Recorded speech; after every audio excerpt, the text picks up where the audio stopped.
नमस्कार विद्यार्थियों। मैंने अपने पिछले वीडियो में आप लोगों को उपकल्पना का अर्थ और सामाजिक अनुसंधानों में उपकल्पना के महत्व के बारे में बताया था। आज की वीडियो में हम जानेंगे कि एक अच्छी उपकल्पना की विशेषताएं क्या होती हैं और उपकल्पना के स्रोत क्या क्या हो सकते हैं।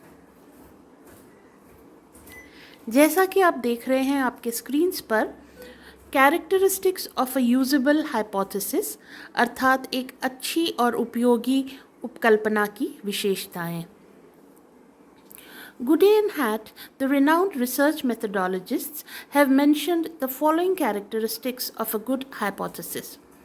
आप सभी जानते हैं कि गुडे एंड हैट एक बहुत ही प्रसिद्ध अनुसंधान पद्धति शास्त्री हैं और उन्होंने मिलकर एक पुस्तक लिखी है जिसका शीर्षक है मेथड्स इन सोशल रिसर्च।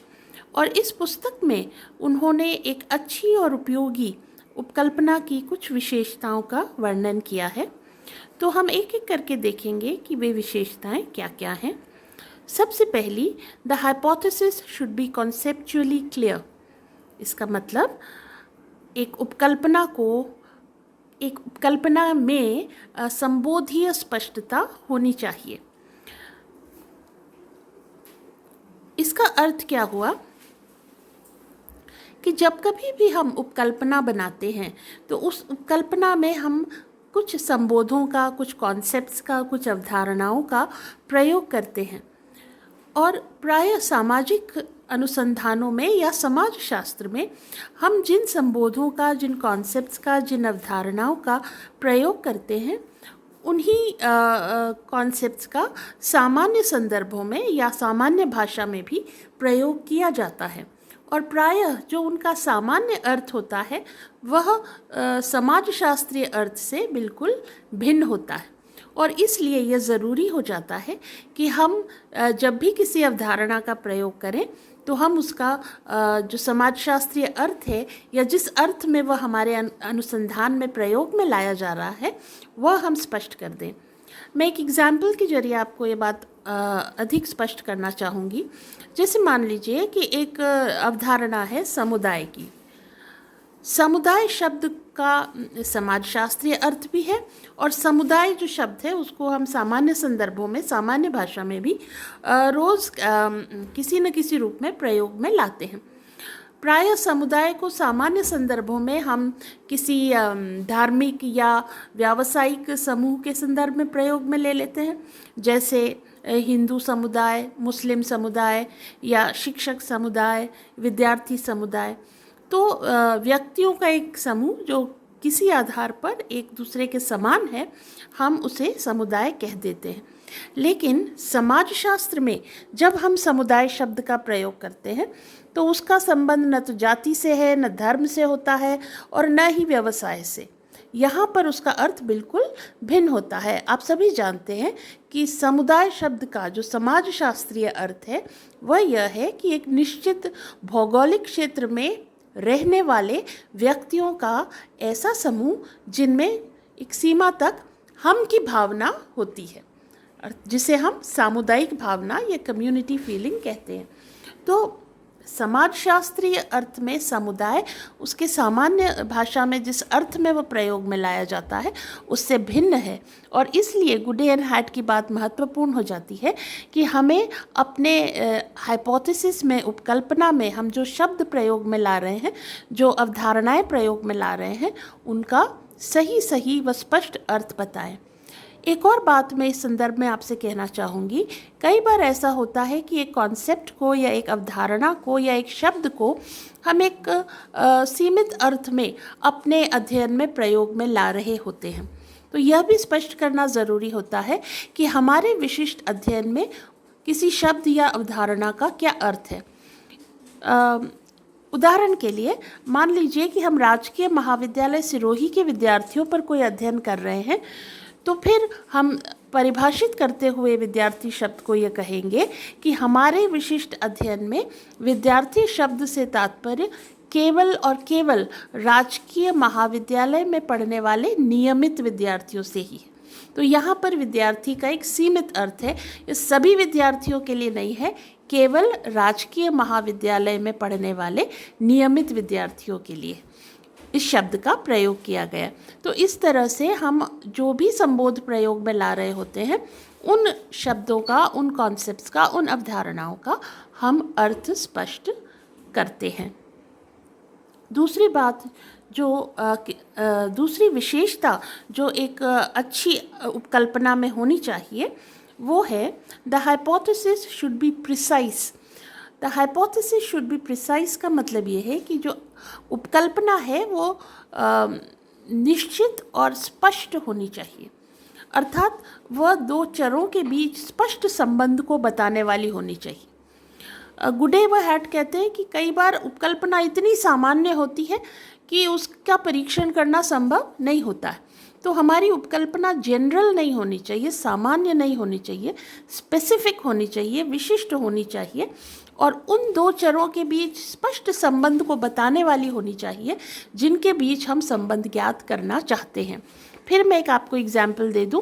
जैसे मान लीजिए कि हमें यह ज्ञात करना है कि शिक्षा और जानकारी के बीच क्या संबंध है, तो हमारी उपकल्पना क्या होगी कि शिक्षा के बढ़ने के साथ जानकारी के स्तर में वृद्धि होती है। तो अब ये शिक्षा और जानकारी के बीच बिल्कुल स्पष्ट संबंध को बताने वाली उपकल्पना है और इसके आधार पर हम सही डेटा इकट्ठा कर सकते हैं और हमें यह भी पता है कि हमें इन डेटा को परस्पर कैसे रिलेट करना है, कैसे एक डेटा को दूसरे डेटा के साथ जुड़ना है। तो इस तरह से जब हमारी उपकल्पना प्रिसाइज होती है, निश्चित होती है, तभी वह हमारे लिए अनुसंधान की दृष्टि से उपयोगी होती है। तीसरी विशेषता जो एक अच्छी उपकल्पना में होनी चाहिए वह है the hypothesis should be verifiable on the basis of facts that are available और कुड बी ऑब्टेन्ड। ये भी बहुत महत्वपूर्ण बात है जिसकी चर्चा गुडे एंड हैट ने की है। वे ये कहते हैं कि उपकल्पना ऐसी होनी चाहिए जो तथ्यों के द्वारा परीक्षणीय हो। अब ये किस लिए ज़रूरी है? ये इसलिए ज़रूरी है कि हमें अगर अपने अध्ययन को वैज्ञानिक और विश्वसनीय बनाना है तो ये बहुत ज़रूरी है कि हमारी जो भी उपकल्पना है उसे वो वेरीफाइबल होनी चाहिए, वो परीक्षणीय होनी चाहिए। और परीक्षणीय भी किसके द्वारा? जो उपलब्ध तथ्य हैं, यानी जो वास्तविक अनुभव किए जा सकने वाले तथ्य हैं, उनके माध्यम से हम अपनी उपकल्पना की जांच कर सकें। उपकल्पना ऐसी होनी चाहिए। दूसरे शब्दों में हम ये कह सकते हैं कि उपकल्पना में किसी भी प्रकार का मूल्य निर्णय नहीं होना चाहिए। उपकल्पना में किसी भी प्रकार के विचार या विश्वास नहीं होने चाहिए, क्योंकि आप जानते हैं कि मूल्यों का या विचारों का या विश्वासों का परीक्षण नहीं किया जा सकता, उन्हें सही या गलत प्रमाणित नहीं किया जा सकता, उनका मापन नहीं किया जा सकता है। तो हमें मूल्य आधारित जो उपकल्पनाएं हैं उनसे बचना चाहिए। जैसे अगर मैं यह उपकल्पना बना दूं कि ईमानदारी सबसे अच्छी नीति है, तो यह कोई उपयोगी उपकल्पना नहीं होगी, क्योंकि इसमें मूल्य निर्णय निहित है और उसकी जांच हम नहीं कर सकते। उसी तरह से यदि मैं यह उपकल्पना बना दूं कि यदि हम असत्य बोलते हैं, यदि हम ईमानदारी नहीं बरतते हैं तो हमें ईश्वर से दंड मिल सकता है।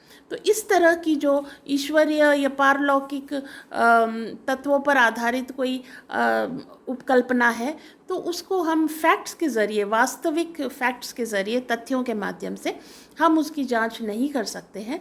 तो ऐसी उपकल्पनाएं हमारे लिए उपयोगी नहीं होती हैं। इसके बाद जो अगली विशेषता है हाइपोथेसिस की, वह है the hypothesis should be related to available techniques. इसका मतलब ये है कि उपकल्पना को उपलब्ध प्रविधियों से संबंधित होना चाहिए। उपलब्ध प्रविधियों से संबंधित का मतलब क्या है कि जिन भी टूल्स और टेक्निक्स के माध्यम से हम डेटा कलेक्ट कर रहे हैं या डेटा एनालाइज कर रहे हैं, हम तथ्य संकलित कर रहे हैं या तथ्यों का विश्लेषण कर रहे हैं, जिन भी टूल्स और टेक्निक्स के माध्यम से, उन टूल्स और टेक्निक्स के ज़रिए हम उस हाइपोथेसिस या उपकल्पना का सही परीक्षण कर सकते हों। कई बार ऐसा होता है कि हमारी उपकल्पना तो बहुत अच्छी होती है, बहुत इम्प्रेसिव होती है, लेकिन उसको टेस्ट करने के लिए जिन टूल्स की ज़रूरत है, जिन प्रविधियों की या टेक्निक्स की ज़रूरत है, वो हमारे पास नहीं होती। तो ऐसी स्थिति में फिर हम उस उपकल्पना का सही ढंग से, वैध तरीके से परीक्षण नहीं कर सकते हैं। जैसे मैं आपको एक एग्जाम्पल देती हूँ। मान लीजिए कि हमारे अध्ययन का विषय ऐसा है जिसमें हमें किसी व्यक्तियों के अत्यंत निजी जीवन के प्रसंगों के बारे में जानकारी प्राप्त करनी है, और यदि हम यह सब किसी साक्षात्कार या अनुसूची के माध्यम से हम अगर डेटा कलेक्ट कर रहे हैं, तो इस बात की बहुत संभावना है कि हमें सही तथ्य नहीं मिलेंगे। कारण कि किसी अजनबी व्यक्ति के सामने कोई भी व्यक्ति अपने जीवन के अत्यंत निजी या जो बहुत ही उसके व्यक्तिगत प्रसंग होते हैं, जो बहुत ही निजी प्रसंग होते हैं, उनके बारे में वह चर्चा नहीं करना चाहता है। तो यदि हम इन तकनीक्स के माध्यम से या इन प्रविधियों से उनसे पूछताछ करना चाहेंगे या सूचना इकट्ठा करना चाहेंगे, तो वो सच बात न बताकर हमें वह सब बताएंगे जो उन्हें लगता है कि बताना उचित है, या जो सामाजिक दृष्टि से उचित है वह बताएंगे, न कि जो वास्तविकता है, जो सही बात है। तो ऐसी स्थिति में होगा क्या कि जो डेटा हमें मिलेगा वह वास्तविक नहीं होगा, सही डेटा नहीं होगा, सत्य डेटा नहीं होगा, बल्कि त्रुटिपूर्ण डेटा होगा। तो किसी भी त्रुटिपूर्ण तथ्य पर आधारित कोई भी विश्लेषण या कोई भी निष्कर्ष आवश्यक रूप से त्रुटिपूर्ण ही होगा, और इसलिए हमें डायरेक्ट टेक्निक्स के स्थान पर कुछ इनडायरेक्ट टेक्निक्स का इस्तेमाल करना पड़ता है इस तरह के अनुसंधानों में। तो अगर हमारे पास वो इनडायरेक्ट टेक्निक्स नहीं हैं, तो फिर जिन्हें हम साइकोलॉजी की भाषा में प्रोजेक्टिव टेक्निक्स भी कहते हैं, तो अगर वो टेक्निक्स हमारे पास नहीं हैं, तो फिर हमें इस प्रकार की उपकल्पनाओं से बचना चाहिए। तो हमें यह पता होना चाहिए, अनुसंधानकर्ता को ये पता होना चाहिए कि जो वह उपकल्पना बना रहा है वह क्या उसके पास उपलब्ध तकनीकों या प्रविधियों के माध्यम से परीक्षणीय है अथवा नहीं। अगर नहीं है तो हमें ऐसी उपकल्पनाओं से बचना चाहिए। और अंतिम बात जो गुडेन हैट कह रहे हैं एक अच्छी उपकल्पना के संबंध में, वह यह है कि the hypothesis should be related to a body of theory. ये विज्ञान की दृष्टि से या विज्ञान के विकास की दृष्टि से बहुत महत्वपूर्ण है। इसका मतलब क्या है कि उपकल्पना का संबंध किसी सैद्धांतिक संरचना से होना चाहिए। ऐसा गुडेन हैट क्यों कह रहे हैं? वो ऐसा इसलिए कह रहे हैं क्योंकि उनका ये मानना है कि कोई भी विज्ञान संचयी तब होता है, क्यूमुलेटिव तब होता है, यानी वह विकास तब करता है जब उसके अलग अलग सिद्धांत जो हैं वो एक दूसरे से तार्किक रूप से जुड़े हुए होते हैं। गुडेन हैट कहते हैं कि विज्ञान तभी तरक्की कर सकता है, विज्ञान तभी विकास कर सकता है जब उसके अलग अलग अध्ययनों में किसी प्रकार का संबंध हो। अगर हर सर्वेक्षण, हर अनुसंधान एक अलग अध्ययन होगा जिसका दूसरे से कोई संबंध नहीं है, तो फिर विज्ञान का विकास नहीं हो सकता। इसलिए हर उपकल्पना किसी न किसी सैद्धांतिक संरचना से जुड़ी होनी चाहिए। इस बात को वो एक दूसरी तरह से एक्सप्लेन करते हैं। मान लीजिए कि हमें कोई बिल्डिंग बनानी है, कोई मकान बनाना है, तो हमें जो ईंटें हैं उनको एक दूसरे के साथ जोड़कर रखना होगा। अगर हम एक ईंट को एक तरफ, दूसरी ईंट को बिल्कुल अलग, तीसरी ईंट को तीसरी जगह बिल्कुल अलग रख दें और उनके बीच में कोई संबंध ना हो, तो फिर बिल्डिंग नहीं बन सकती। ठीक उसी तरह से विज्ञान का, अगर हमें कोई एडिफिस बनानी है, कोई विज्ञान का एक इमारत खड़ी करनी है, विज्ञान का विकास करना है, तो उसके भी अलग अलग सिद्धांत जो हैं उनमें किसी तरह का एक रिलेशनशिप, एक संबंध होना ज़रूरी है। अगर उनके बीच में कोई रिलेशनशिप नहीं होगा तो फिर विज्ञान का विकास नहीं हो सकता है। तो हमारी उपकल्पना ऐसी हो कि वह किसी न किसी सैद्धांतिक परिप्रेक्ष्य को या तो पुष्ट करती हो, या उसको खारिज करती हो, या उसमें कोई सुधार या मॉडिफिकेशन करती हो, पर वह किसी न किसी रूप में किसी सैद्धांतिक संरचना से जुड़ी हुई हो। तभी हमारे विज्ञान के विकास की दृष्टि से वह उपकल्पना उपयोगी हो सकती है। तो ये 5 विशेषताएं गुडेवा हैट ने एक अच्छी उपयोगी उपकल्पना की बताई हैं, जिनको किसी भी अनुसंधानकर्ता को उपकल्पना का निरूपण करते समय अवश्य ध्यान में रखना चाहिए। अब उपकल्पना की विशेषताओं को जानने के पश्चात अब हम देखेंगे उपकल्पना के प्रमुख स्रोत क्या क्या हैं, अर्थात अपने अनुसंधान के लिए हमें उपकल्पनाएं कहाँ कहाँ से प्राप्त हो सकती हैं। मोटे तौर पर 4 प्रकार की सोर्सेज बताए गए हैं, स्रोत बताए गए हैं। पहला जनरल कल्चर यानी सामान्य संस्कृति, दूसरा लिटरेचर और साइंटिफिक थियरीज अर्थात विषय से संबंधित साहित्य और वैज्ञानिक सिद्धांत, तीसरा एनालॉजीज यानी सादृश्य, और चौथा पर्सनल एक्सपीरियंस यानी व्यक्तिगत अनुभव। तो अब हम एक एक करके थोड़ा सा संक्षेप में इन सभी स्रोतों के बारे में जानेंगे। सबसे पहले सामान्य संस्कृति। यह माना गया है कि जिस संस्कृति में अध्ययन किया जा रहा है वह संस्कृति ही हमें उपकल्पनाएं प्रदान करती है, वह संस्कृति ही उपकल्पनाओं का स्रोत हो सकती है। जैसे मान लीजिए कि हम परिवार नामक संस्था का अध्ययन कर रहे हैं और यह अध्ययन हम भारतीय समाज के संदर्भ में कर रहे हैं, तो आवश्यक रूप से संयुक्त परिवार की अवधारणा हमारी उपकल्पना में सम्मिलित होगी, क्योंकि भारतीय समाज का भारतीय परिवार का जो मूल स्वरूप है वह संयुक्त है। लेकिन यही अध्ययन यदि हम पश्चिम में कर रहे हों तो फिर वहाँ पर संयुक्त परिवार से जुड़ी हुई उपकल्पना नहीं होगी। तो यह संस्कृति जो होती है, जिस संस्कृति में हम अध्ययन कर रहे होते हैं, वहाँ से ही हमें बहुत सारी उपकल्पनाएं प्राप्त हो जाती हैं। दूसरा जो सोर्स है वह है लिटरेचर और वैज्ञानिक सिद्धांत।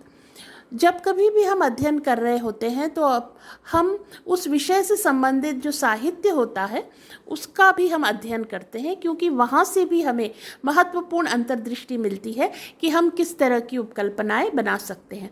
प्रायः जब कोई अनुसंधानकर्ता अपनी अनुसंधान रिपोर्ट प्रस्तुत करता है तो उसमें वह आने वाले अनुसंधानकर्ताओं को कुछ सजेशंस देता है, कुछ सुझाव देता है और ये बताता है कि उस विषय से जुड़े हुए कौन से ऐसे पक्ष हैं जो महत्वपूर्ण हैं और जिन पर अध्ययन किया जा सकता है। तो हम जब इन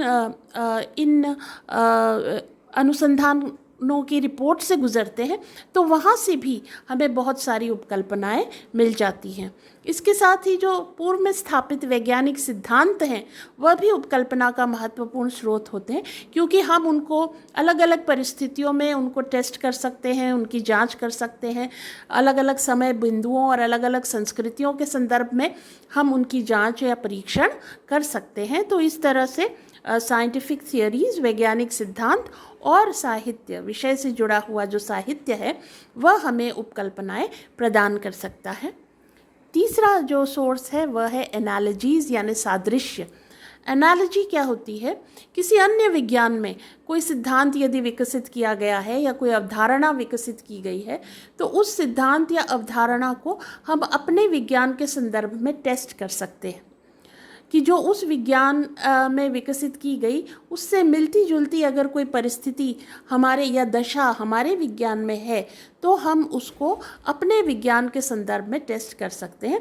जैसे उसका बहुत एक महत्वपूर्ण उदाहरण उद्विकासवाद की अवधारणा है, जो मूलतः प्राणी शास्त्र में विकसित की गई थी, जो यह कहती है कि प्राणियों का जो विकास है वह एक सीधी रेखा में सरल से जटिल की ओर हुआ।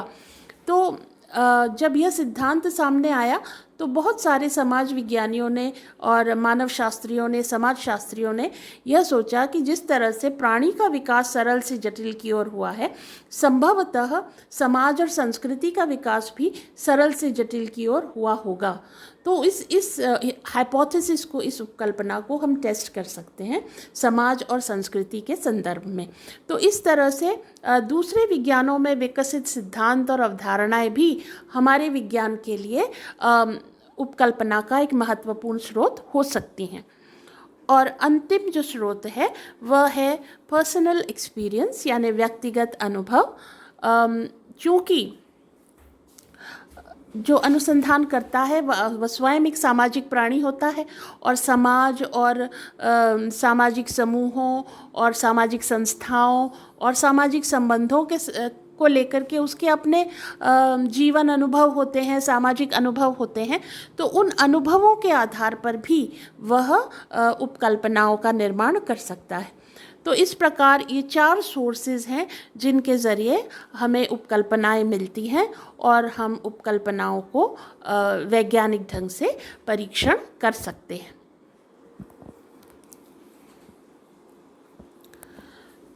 तो आज की वीडियो में बस इतना ही। उपकल्पना के बारे में आप लोगों को इतना ही पढ़ना है।